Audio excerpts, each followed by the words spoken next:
Hey everyone, it's Richard Metalfan here, bringing you guys an old school album review. And today we're going to be talking about this album's 15th anniversary, and it's from one of my favorite bands, one of the bands I loved since high school, and pretty much one of the few bands that had still stuck with me since after high school. Well, that were a lot of bands I ended up fucking hating.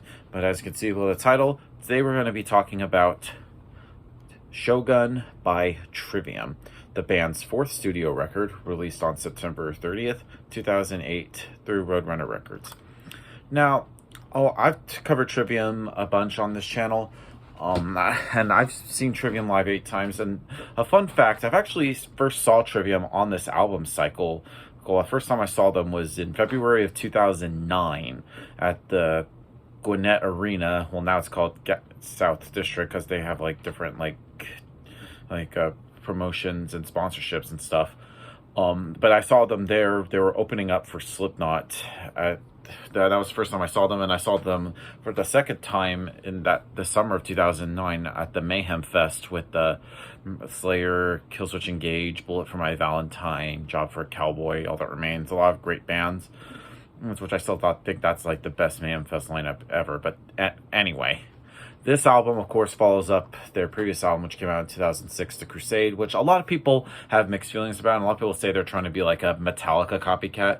But with this album, I feel like it kind of brings back sort of like the old Trivium, kind of like Ascendancy era, and of course the return of like the harsh vocals, which were pretty much mostly absent on The Crusade, with albeit like small parts and like one or two songs.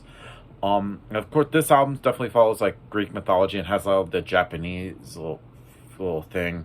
And of course, I'm holding like the special edition, which has like the 3 bonus songs, which I'm also going to be talking about. And I love like the slipcover, which of course I have it signed by the band. Let's just dive right into this.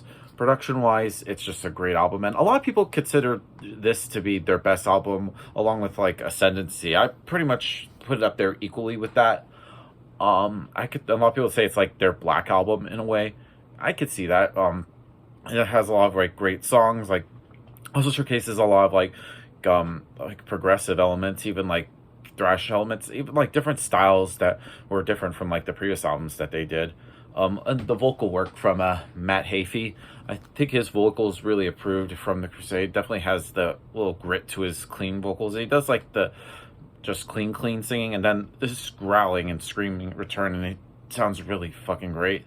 And then the guitar work from Matt Heafy and Corey Bulio, both of them come up with some really great riffs on this album, and the soloing on here is great.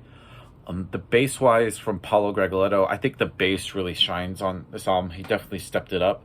And drumming wise from the original drummer Travis Smith, and sadly this is the last album that he had done with the band because he left the band or got kicked out in the end of 2009, and then Nick Augusta replaced him, and then they got a bunch of other drummers, and then they have Alex Bent. And I can see why, because I know they're making a DVD where Travis kind of like bitched about like not wanting to do more songs or something, and I'm like, yeah, I can understand why, because he did act kind of like a diva, but that's another story. But I think Travis's drumming on this album is really great way to sort of like end his run with the band. So I pretty much rambled on for almost 4 minutes, so let's dive into this album track by track. Now, starting things off is Kitase Gomen, which kicks off with a real cool acoustic intro, and then it starts off with some really great, almost kind of like tribal drumming, and then the guitars and the bass come in, and I just love when Matt screams, "He who walks the fighter breathes," and then all hell breaks loose. And I love like the tremolo picking, and I just think the instruments are handled as well as they should be. The guitar work is epic, and the tones are really defined. And Matt's voice here is good as ever, and his clean singing is more prevalent. And the drumming and the bass do like their work perfectly. And I think is a really great way to start this album. Next up is Torn Between Scylla and Charybdis. Now, this is probably one of the best songs on the album. It's filled with some great riffs and solos and really catchy parts, and the drumming is awesome, and it just sounds very technical. Well, and I just love their little bass solo from Paulo on here, and I just think he does really great bass solo. Same thing like on the last album, on Becoming a Dragon, he does a really great sick bass solo with like the tapping and everything. It's just really good. Next up is Down from the Sky, which is, I believe, the first single released from this album. Now, this is a very catchy and also melodic song, which I would recommend as like a touchstone for the rest of this album. And it pretty much encompasses everything that can be found on the rest of the album. Into the Mouth of Hell We March. Now, this is almost as good as Torn Between. It's very melodic, and it has a lot of harmonized melodies that remind me of like Iron Maiden a bit. And the verses are great, and the choruses are really catchy. Next song on the album is called Throes of Perdition. Now, this song is very nice. It has a great heavy main riff that reminds me a bit of like Panic Attack by Dream Theater, and it has a catchy chorus that is pretty radio friendly. It's probably the most mainstream sounding part of the whole album, but it's good nonetheless. And I just love how that song just leads into, after Throws of Perdition rings out, it leads into the next song, Insurrection. And it bombards the listener with some more technical riffs on this album. And I honestly think that Shogun is probably the most technical sounding Trivium album to date, so I could definitely see why. Moving on to the next song, which is The Calamity. Now, I kind of like its stop and go rhythm, which just is really striking compared to like the smooth melodic chorus that follows it. And the band has like a good grasp of like the atmosphere and dynamics, plus the refusal to make anything too simple. Although the actual style playing isn't progressive and the songwriting has its stamp, meaning the album doesn't become predictable going from verse to chorus to verse again. And the extra guitar parts are strong in a sense because they give the chorus a soaring push to it. Next song on the album is called He Who Spawned the Furies. Now, this is one of the album's main strong points. It opens with a dual-layered vocal performance that has a slightly creepy feel, and then it rolls into another amazing chorus, and this song has one of the best breakdowns that end the song perfectly. Moving on to Of Prometheus and the Crucifix. Now, this is pretty much one of my favorite songs on here, if not my favorite song off of Shogun. Has some really great riffs and really fast parts, and even love a great dueling section, like the back and forth between Matt and Corey. Both of the solos on this song are really great. And then, like Callisto to a Star in Heaven, has some really great lead parts that and just really catchy like vocal work altogether, and some really fast parts. I think it's a really great song.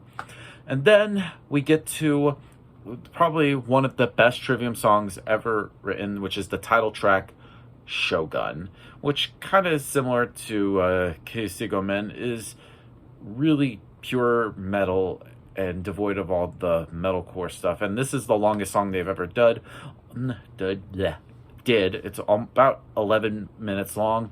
I just love the different changes it goes through. It has a lot of progressive elements and pretty much a great variation between segments, like the and sort of love like the like the way it goes from like the verses to like the chorus, and the chorus is really good. Has that same melody as like the acoustic intro to Kiriste Gomen, and then it goes into like a slow kind of like acoustic key part into like almost like a bluesy solo in there, and then it just goes right back into the heaviness, and then it just goes right back in the chorus. And I just love how it just ends, like it just fades out. I had a great opportunity to see them play the song live last year on the Dead Men and Dragons tour, and I was fucking in awe. I lost my shit. Now, of course, I also have the special edition, so let's talk about the 3 bonus songs. First off being Poison, The Knife, or The Noose.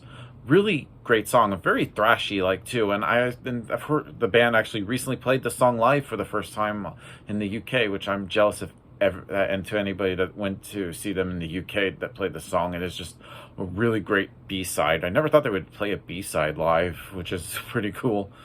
Then we get to Upon the Shores, probably my favorite Trivium B-side on here, and I just love like the vocals from here when Matt just goes like those low good old death metal growls. Is like, and it's a shame he can't do it live anymore after in 2014 when he fucked up his voice. And so I just think it's really great. Just sounds like most death metal sound that Trivium has. And then we get to Iron Maiden, which is of course obviously a cover from the band from the same name. And it just really heavy, and almost kind of like made it its own. And I love the screaming being like right before the instruments come in when he says all right. I kind of wish that Iron Maiden would have done that in the original, but I just think it's a really great tribute to pretty much my favorite band of all time. So, yeah, overall, Shogun by Trivium, a masterpiece. It's up there with Ascendancy. So I'm going to give this album a score. I'm going to give this pretty much a solid 10 out of 10. I just like every song doesn't sound the same. It has like its own diversity, but it doesn't like take away or make it any less than. So that's my review of Shogun by Trivium, guys. Let me know in the comments what you guys think about it, and I'll see you all in the next video. And as always, keep it metal.